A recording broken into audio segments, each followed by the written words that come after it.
Alors que Lance Armstrong s'est retiré du cyclisme professionnel en 2011, il a longtemps fait parler de lui avec des affaires de dopage, qui lui ont valu d'être dépossédé de nombreuses courses qu'il a remportées, dont 7 Tours de France.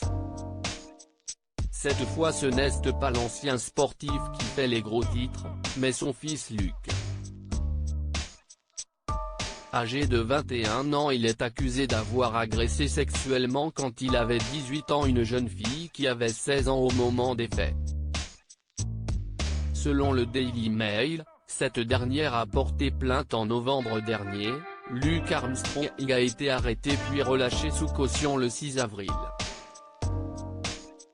Selon la victime, dont l'identité n'a pas été dévoilée, elle a demandé à Luke Armstrong de venir la chercher à une soirée en juin 2018 parce qu'elle avait trop bu.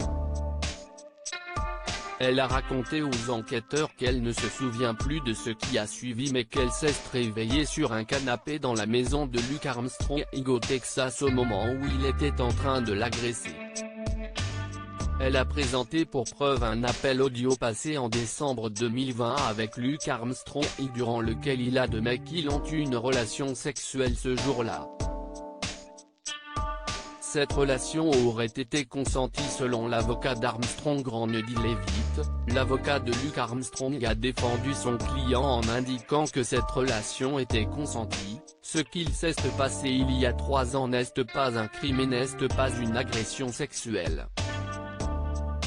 C'était une relation consentie qui a continué un temps entre deux jeunes gens qui ont fini par se séparer.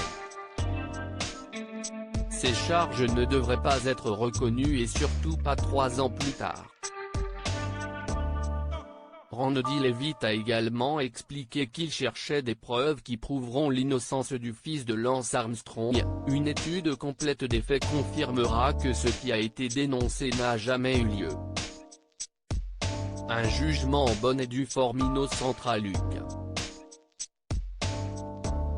Elizabeth Boyce, qui travaille pour une association de lutte contre les agressions sexuelles au Texas, a indiqué à la chaîne américaine XN que les faits seraient difficiles à prouver et que le faible écart d'âge entre les deux personnes impliquées risque de jouer contre la victime, mais que ça ne signifie pas qu'un viol n'a pas eu lieu.